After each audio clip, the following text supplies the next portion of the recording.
Hi BookTube! My name is Sarah and welcome to the Bookish Knitter. Today I am coming to you with a kind of a quick last minute video. I didn't really have plans on doing this video. For those of you who don't know, I actually use the calendar in Google, like the Google Calendar that I have connected to my Google account. And I actually slot in what videos are going to go up on what day. So I know a month ahead what videos I'm doing for the next month, essentially.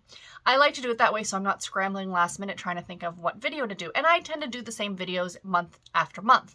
Like I just do them for a different time period, essentially, right? So the video that I had slotted to do today, I am not going to get around to doing until next week. So I'm moving a few things around. And that is my NetGalley haul video for the month of July. I've decided to start doing those. I did them for a while. They can get a little out of control because, frankly, my NetGalley habit is a little out of control. But I think it'll still be fun to at least show you guys these books that are coming out that obviously I'm excited enough for that I requested them. And people felt I was responsible enough to receive an e-art copy of.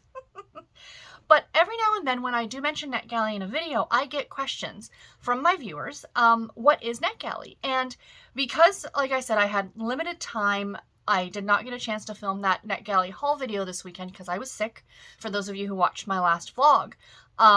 You'll find out more about that, spoiler alert, in this week's vlog. Because, yeah, just because. That's all I'm going to say.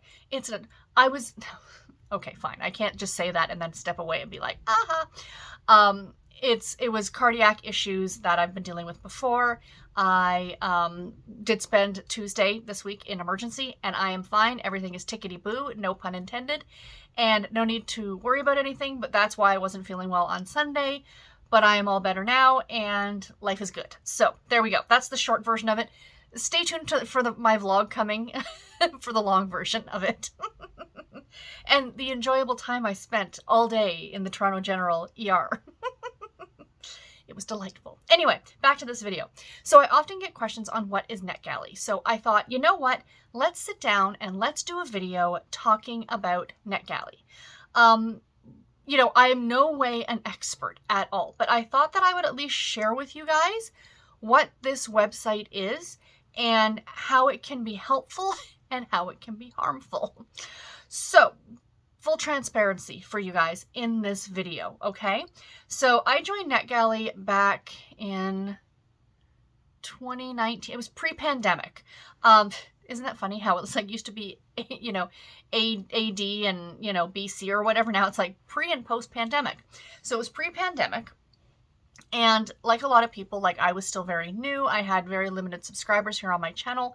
I mean, I've been doing this now for, is it 6 or 7 years coming up? I think January is my 7th year. I think.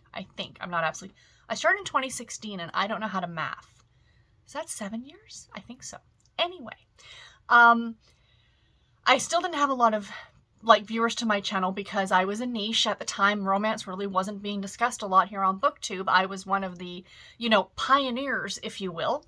And I had heard about NetGalley from other people and I'm like, oh, how fun, you know. So NetGalley, to break it down, is a website, netgalley.com, of course I'll leave it linked below, that allows you to get e-ARCs of books. So electronic advanced reader copies of books, okay?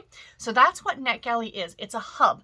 So it's not like you're requesting to Harlequin, to Crooked Lane, to Sourcebooks, to Forever. You know, it's not like you're requesting to individual publishers like, hey, put me on your list, maybe send me some books, and, you know, doing it that way. This is like a clearinghouse where all these places can place their books. You get a lot of independently published books on here as well, which is great.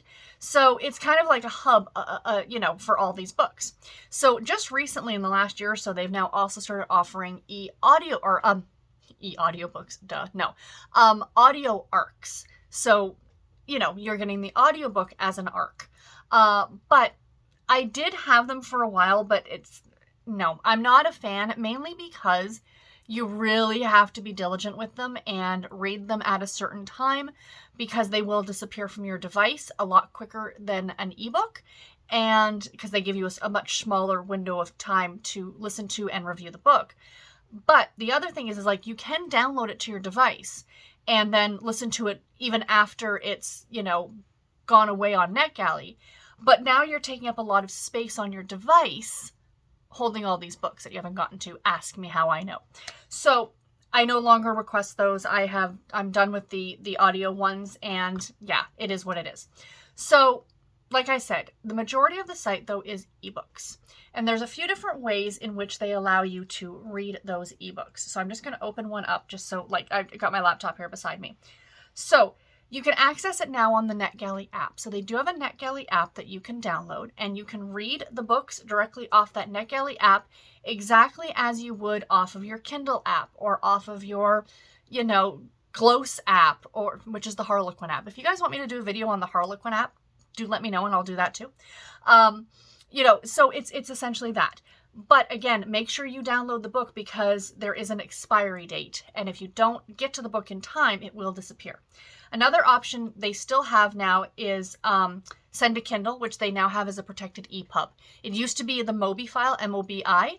Is that how it was? Mobi? But Kindle, for those of you who don't know, I'm not a big tech person, but other people heard about this.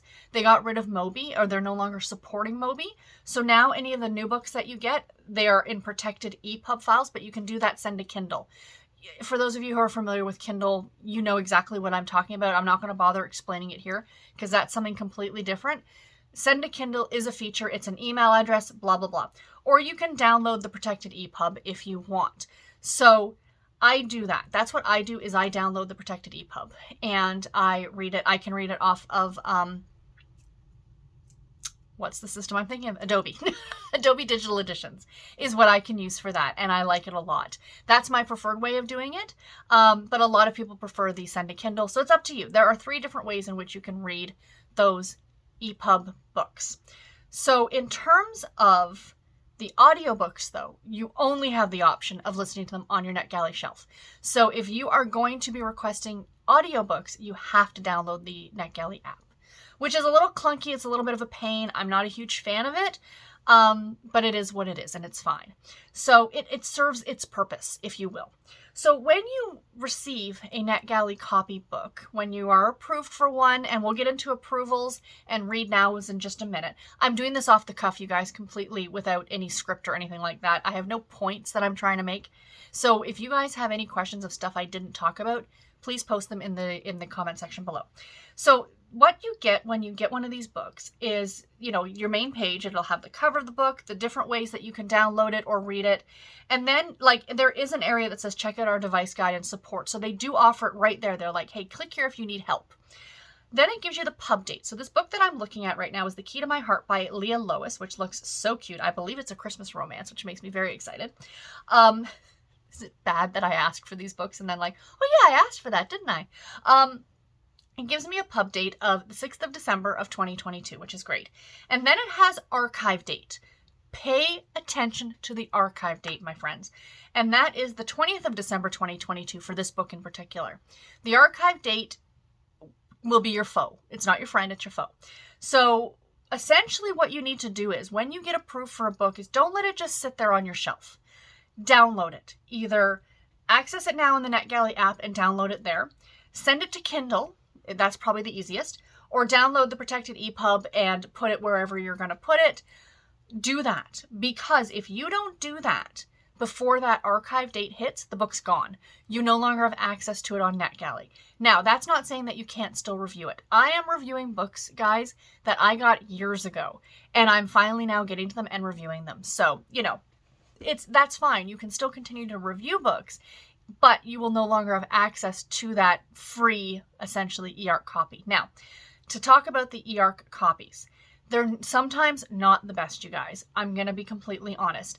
It's not like you're getting a fancy new book, oh, look at this nice little, fully, formatted Kindle edition book. That's not the case. These can be they can be really choppy. I know Harlequin is famous for when I get their books.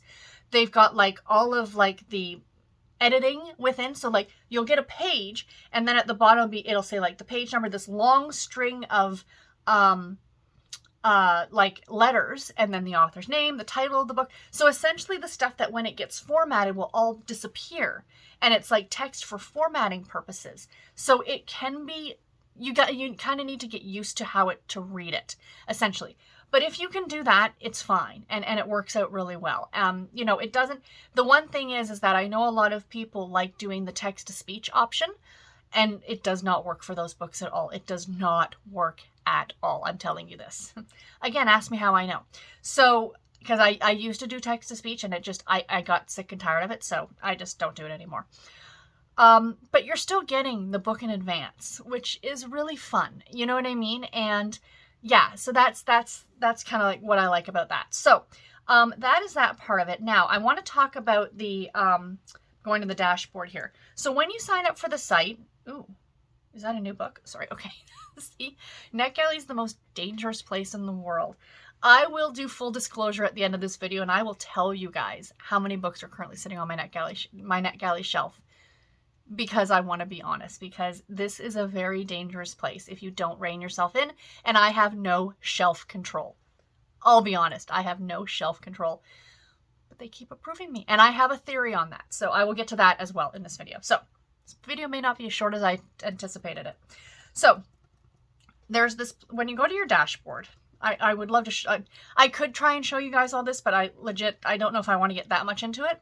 So there's your categories. So you will pick what categories you read the most. And my suggestion is make sure you pick the right ones, because I think it was Storm over at Storm Reads mentioned the other day that, like I said, like I had tried to get approved for a children's book, like a middle grade book. It looked really cute, and I was turned down, and she's like, if you don't have that as one of your categories, they may automatically say no. So make sure you put everything there. So like, for example, my categories are historical fiction, mystery, thrillers, romance, and women's fiction. I think I might add YA and middle grade in there, because I do like reading those things. Underneath that is something called your badges. So you get badges, you know, when you've done certain things and tasks. Like you get one just for signing up. I have one for my 500th review, because I have reviewed more than 500 books on this site. I am pre-approved for a lot of, not a lot, but I am pre-approved for a number of different publishers. Harlequin is one of them, so that's very exciting, and Kensington's another.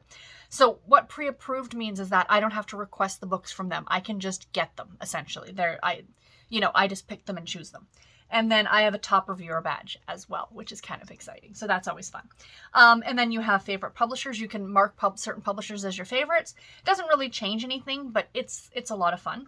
Now, in terms of the books that you can request. So there's the find titles. So they have several different features. So one is browse. And under browse, they have like the featured books. Like right now, picks for book clubs are the books that are being featured on NetGalley, excuse me. You can browse by your favorite publishers, or you can browse by who you're auto-approved for. That's always fun too. Same with the browse audiobooks. They have Listen Now, which Listen Now audiobooks are books that you don't have to be approved for. You can just go ahead and listen to it. It's open for anybody. Excuse me. Sorry about that, my friends. I am on lunch, but sometimes the phone does ring. So anyway, Listen Now, like I said, it is something that you can just go ahead and listen to. You do not have to be approved for the Listen Now. Now, same with Browse Books. It says Read Now. You don't have to be approved for those. So I will talk about those in just a second as well. There's recently added, you can browse by, most requested, those are all options. And then there's different categories below that. Biographies, business, children's fiction, so on and so forth. Just like you would see in any normal, like if you went on Amazon and were browsing Kindle books, exactly the same thing. So if you are new to NetGalley, my recommendation is to start with the Listen Now or Read Now. If you do want to do audiobooks, totally up to you. That's cool. Go to the Listen Now or Read Now. That's how you start to build your name in a way on NetGalley.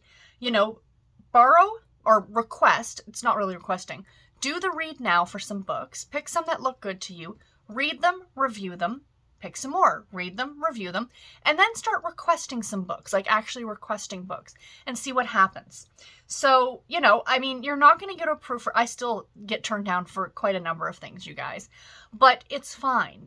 I get it. They only really do have so many eARC copies. Now, on your part of the website, like at the top is going to be your name or your login name or whatever you call it. And there's something called a feedback ratio. So my feedback ratio, they say it should be 80%, right? And I know a lot of people strive towards that number, and that's all well and good. My feedback ratio is 28%, you guys. 28% of what I get, I review, okay? I have been approved for 2,082 books, and I have left feedback for 612. So, I mean, that's not horrible, right? And clearly I'm getting approved for stuff. So just because your feedback ratio is under 80 does not mean anything at all. Now, another hint that I got from a fellow booktuber years ago, in your bio section, you know, especially if you're a booktuber or you are on Bookstagram or Book Talk or anything at all like that, if you have kind of a public area, a public forum where you discuss books, whether it be YouTube or a blog or what have you, is to update that on a monthly basis because it shows that you're active. So what I do is I have my usual spiel. You know, I love reading. These are the kind of things I like to read. I don't have a traditional book blog, I say, but I do have a YouTube channel where I do weekly videos reviewing all the books that I read, which is true in my weekly reading vlogs. And then the last sentence in that, I change this every single month on the first of the month. I go in and right now it says, as of August the 1st, 2022, I have 3.81 thousand subscribers, so 3,800 and something subscribers, and I average however many views per video, and I post new videos about 4 times a week. So publishers can see that right there, and on the 1st of September, I will update those numbers again. And that way it shows that, you know, like I am obviously looking at this and I'm letting people know that, you know, this is what I do. This is the forum I have, yada, yada, yada. So, excuse me. Sorry, you guys. So that all being said, you're probably like, Sarah, your feedback ratio is 28%. How are you still getting NetGalley ARCs? Here's my personal theory, and this is why I desperately want to start, not desperately, but I definitely want to start doing NetGalley hauls every month to share with you guys the books that I'm getting from NetGalley. So, essentially, as book people, as book reviewers, as book influencers, that's, I guess, what I could call myself. Sure, we'll go with it. You know, I have a lot of you who watch these videos, and a lot of you really like these videos, and you like my recommendations or what have you, and that's why you come back every time, and I love you all for that.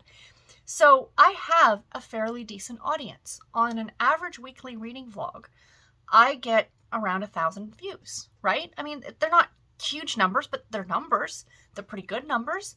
Book hauls get even more than that because people love a good book haul, right? So a NetGalley book haul, if you think about it, the publisher has sent me the book. Maybe I don't get to it right away. Maybe I don't get to it in time. But the sole fact that on a video in front of potentially almost 4,000 people, I will hold up the cover of your book. I will talk about it. I will tell it what date it's coming out and, you know, the title, the author. That's views. That's I've told, and I will link to them below too when I do that video as well. So then you as the viewer, I may not have read and reviewed that book yet, but you're like, hey, that sounds really good. Or I really like the cover of that book. Well, I'm going to have to look for that one. And you go ahead and you pre-order it. Right? That helps them as well. So even that's my personal theory, that's why I'm still getting a lot of, you know, review copies. It's not necessarily because I'm reviewing a ton. It's because I have this forum where I'm happy to show all those books. And that's money in the bank for a lot of publishers, right? Again, not trying to make myself sound, you guys know I'm way too humble for that. But yeah, that's my personal theory, and yeah, it makes me happy. So I love NetGalley. I love perusing through, sorry, my computer. I love perusing through NetGalley. It relaxes me. People are like, doesn't it bother you the amount of books that you have to get to? And I'm like, no, because I consider it a TBR. And I do actively try to always put NetGalley books first. I try to get to these books. I am never going to get it to a 0. Never going to get it to a 0. And I know that. But it's just, I've got like all these potential possibilities here, and I love it. So, full disclosure at the end of this video, as promised, currently I have 1,280 books to review on NetGalley. Yeah. So, pardon me. I have given feedback for, what did I say? 612. But also, there's also other options here. So, I did not give feedback on 15 books. 15 of the books that I asked to read, I DNF'd. And you do have the option to say, I'm not leaving feedback. Now, that doesn't help or hurt your ratio. It pretty much it just puts it out to a 0 on both ends. You never requested this book, you're not reviewing this book. It just wipes it out completely for whatever reason. And you can put a reason as to why you're not reviewing it. Like maybe the content was offensive. I've had a few of those, stuff like that. So yeah. But anyway, guys, I know this was quick. I know it was off the cuff, but if any of you have any questions that I did not address, please do post them in the comment section below, and I will answer them to the best of my ability. Again, I am in no way an expert. I just love the site. I love what they do. I love the promotion of books. And stay tuned next week, of course, for my NetGalley haul for the month of July. I think there's 39 books that I'm going to be sharing with you guys, and I'm super excited. I'll be filming that this weekend. And yeah, I'll let you guys go, and I am off to peruse NetGalley and see what new has come up. I'll talk to you guys all in my next video. Take care and happy reading, everybody. Bye.